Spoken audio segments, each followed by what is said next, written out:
How's it going, guys? It's your boy John, back with another video.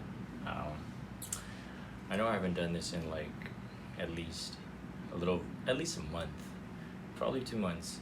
I haven't done any writing. I haven't recorded any videos. I actually did record a video a couple of weeks back, but I didn't post it because it was something that I recorded right when I got up. I looked like crap, I was still sleepy a little bit, but I had something to say, and I was like, I didn't want to forget what I wanted to say, so I might as well record it. And I did. And yeah, so I'm still going to talk about it today. The reason I haven't been doing anything, or it seems that I haven't been putting out anything for a while, is because I've been so busy with work. You know how it is, adult responsibilities and shit and stuff. I don't think I'm allowed to curse. Anyhow, and I have a girlfriend now, so I do have to spend like the weekend with her, and like on Monday, because I'm off on Sunday and Monday. On Monday I have to do my chores and stuff, right? Hence, I haven't got any time, right? That's a very good excuse, I think. Alright, so anyway, the things that I want to talk about was something that I have been wanting to talk about and get people's opinion on for many weeks now. I spoke to my colleague. I think I spoke to a friend of mine, and also my girlfriend. It's about this conflict in Nagorno and Karabakh, that region. It's a conflict between Armenia and Azerbaijan, and I started becoming more interested, or I started noticing. Sorry, I kind of lost my train of thought. I started noticing these videos on subreddit, on Reddit, while I was browsing the app. Let's say 2 months back. So I follow this subreddit called Combat Footage, and that's where you can find lots of raw footages from the battlefield, and it's like not safe for work footages. And so like two months back, I started seeing these videos as I was browsing, Reddit on a toilet, as I usually do. And I started noticing these videos of airstrikes, of how Armenian army was getting their asses kicked. Like they're getting their tanks blown off, their artillery blown off, their artillery positions blown off like every single day by Azerbaijan airstrikes. And for the first few months, I was just like, wow, that's pretty intriguing. There was no I didn't really see any human or any people getting killed. It was mostly just tanks blowing off and like trucks blowing off, and it's all like thermal footages, so it's all black and white, so we can't really see blood and stuff because it's shot all the way from the sky. So that was 2 months back when the conflict began, right? There was a conflict over this land. From what I read, it's like Armenia took over some parts of this contested land that belongs to Azerbaijan, and so they've been having these little conflicts here and there, but like recently it kind of got, it became like a full-blown conflict. So they just start shooting each other and stuff. And so I'm getting off track. So the point that I'm trying to make is, like, as the conflict went on, Armenians started losing their tanks, their artillery positions, and a lot of their big equipments. And the videos that I started seeing were just people, like a group of soldiers, just getting blown up into pieces by once again by airstrikes, and which got me thinking. I was initially when I first saw that, I was just like, what? That that was so surreal because I mean, even though I'm just looking at the footage, it felt like, I mean, I felt really anxious just watching those videos, and then I don't know, over time it kind of became normalized or something like that, and I started watching more and more.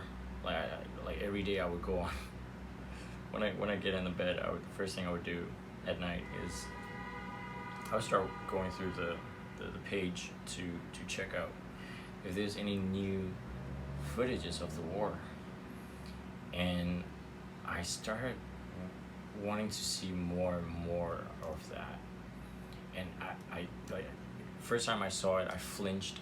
You know, when I saw like people, it's just a group of people. There was a missile that went in, and like everything, there was a huge cloud, and everything blew into pieces. And I was like, whoa, what was that? You know, but like after a while, it became sort of, I don't know, I became sort of desensitized, I guess. And I just wanted to see more and more.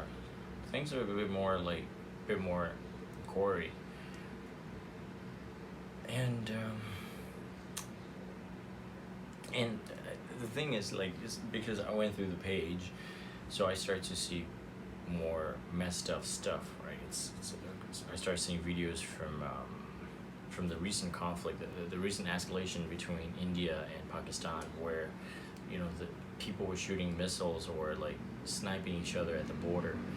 I saw this video of Pakistani or Indian border patrol. They were just moving a sandbag, and there was a video of a guy from a sniper's point of view, and then like there was like a loud pang, and next thing you know, he just dropped like a ragdoll, and there were just more and more of the videos that I just watched, and I was just so intrigued. I was just like, first off, why are they killing each other, right? I know like the main reason is because they're fighting over this land, but then I was like, I don't know. It's like it's so arbitrary, right?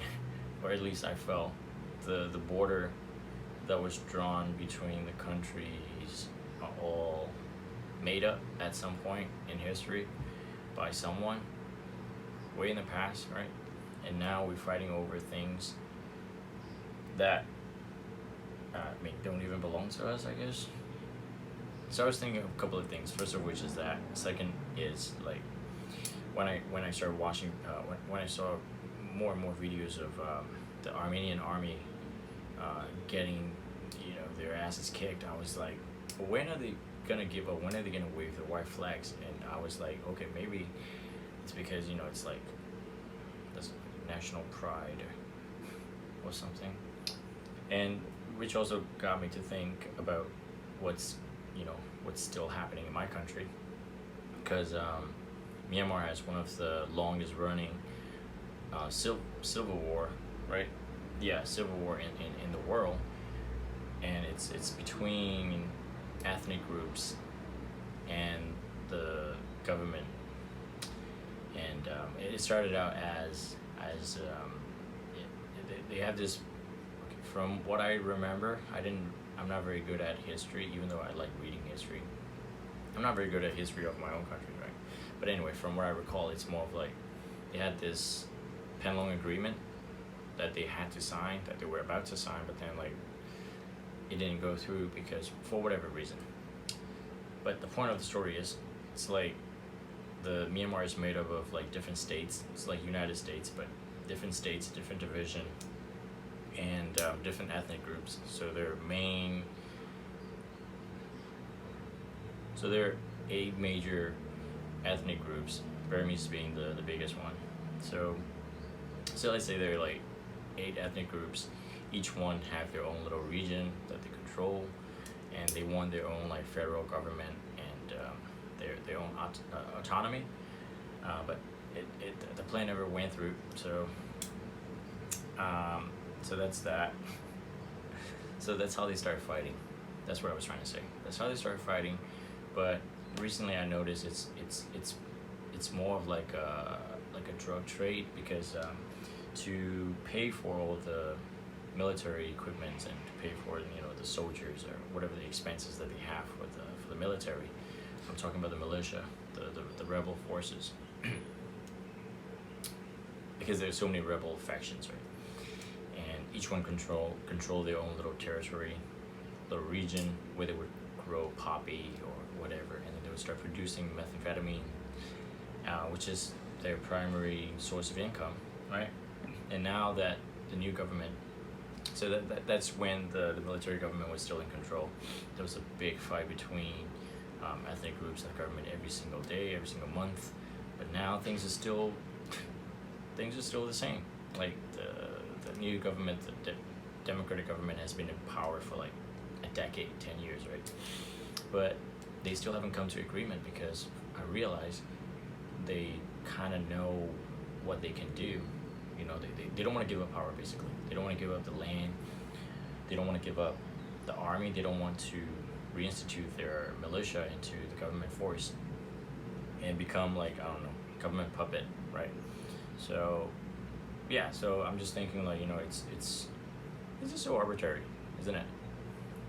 When you think about it, it's like when you started out, yeah, you were fighting for something that was so dear to that was so dear to you, like your race, your ethnicity, your land, your motherland, for the people that you love. But then when you start digging deeper and deeper into like why they're actually fighting, it doesn't really make any sense, because a lot of the people that are dying or that are paying the price are mostly like the foot soldier. It's never really the one who made the decision at the top. I feel I'm starting to sound preachy, which is not what I'm going for, by the way. Yeah, and that's the third thing, right? And the fourth thing is like the price of let's say the price of the weapon. I'm gonna bring up this little footage that I saw of two Taliban on a little motorcycle. They were just riding down a dirt road, and there was this. It was an airstrike by the U.S. government, right? So they shot them with a freaking missile, right? It's a drone. As you know, their drones are like top of the state-of-the-art modern technology, super expensive. So they hit the guy. One of them got blown into pieces. You can't see him anywhere. But another guy was still alive for some reason, and he well, from the look of it, once again, it's just shot from the air, so you can't really see exactly what's happening, but you can see like little stick figure running as almost. And you see this guy running away from the motorcycle with one leg blown off. So I don't know, probably from his adrenaline rush. So he just kept running. He kept falling. He kept getting back up, running, and then eventually he gave up. Probably because his adrenaline just kind of like went down, and all the pain started coming up, and then finally he just passed out. But the point of the story is that is it really worth it? Like, I don't know, like a guided missile, or like those highly explosive bullets that they're using to shoot like two people. Like what, dirt cheap Taliban people. Like, how much is this worth? Like, let's say a missile is worth 5 to 10 grand, and then you have to fuel the drone, and you have someone sitting in the command center just pressing buttons. That's one other thing that I want to talk about, which I'll get to later. And to Taliban, is it really worth it? Is it really worth spending like $10,000 to kill these two people? I don't know if it's messed up of me to think that, but I was like, it's not, I don't know, doesn't seem like a good way to spend the money. I know like the military, the world's militaries, plural, they have good resources, right? Based on which country it is, and they have the latest technology. They have like surplus of guns and ammos and stuff, so they have to shoot everything in a year, I guess. And like a lot of people, like contractors, military contractors, make money off of it, right? And as I, read more into that, it's just like they have to spend all of that ammo before they go on to next year. So they allotted like however much, and then they had to spend it all. Doesn't matter how much it costs to the taxpayer, let's say $20-30 million just on like a few missiles that are very expensive, and then you're gonna spend all of those ammo on like a group of people that are like dirt poor, and they're probably fighting for something they believe to be true. I don't know where I'm going with that one, so I'm just gonna cut it early. But the other one that I wanted to talk about is how distant it feels. Let's say if you're in a drone, if you're flying a drone, you don't fly it like physically. Even though you still control it from like a command center, sitting in an AC room, right? Surrounded by screens and computers and stuff.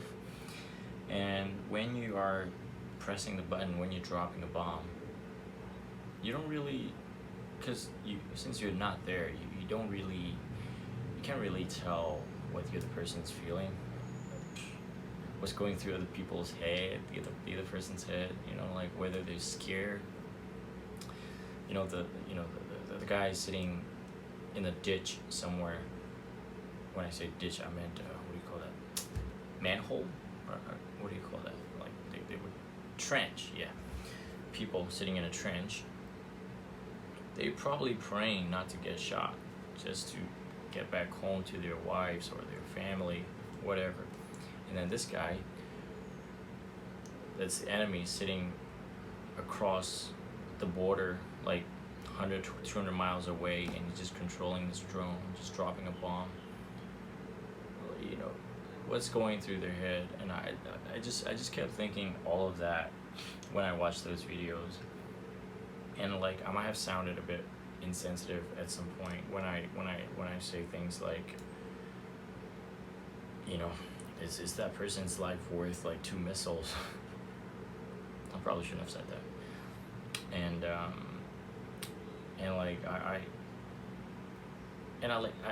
I just like to share my ideas, share my opinions on things with people. So I share that with my girlfriend, right? And I don't know, she thought I was a little nuts for wanting to watch this kind of thing, and I don't know. So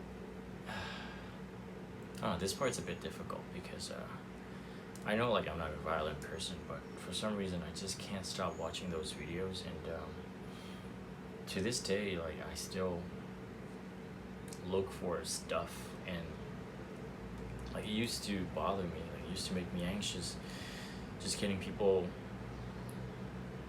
just looking at, like, watching videos of people getting shot, like, not even in the face, or like just like physically, or like on their body. And like, whenever I watched videos of people getting sniped in the head as they were sniping someone else, I would just flinch. But like, now it doesn't happen anymore. And I don't know, like, maybe I'm a little messed up in the head myself. But that's not what I wanted to talk about. Well, that's partially what I wanted to talk about. But the topic today is more of like the conflict and why they do what they do. From what I understand, from what I read recently, they kind of, I think they had a ceasefire agreement between Armenia and Azerbaijan, so things are kind of settling down, but there's still footages coming out every single day. If you guys are interested, go check out this subreddit. combat footage.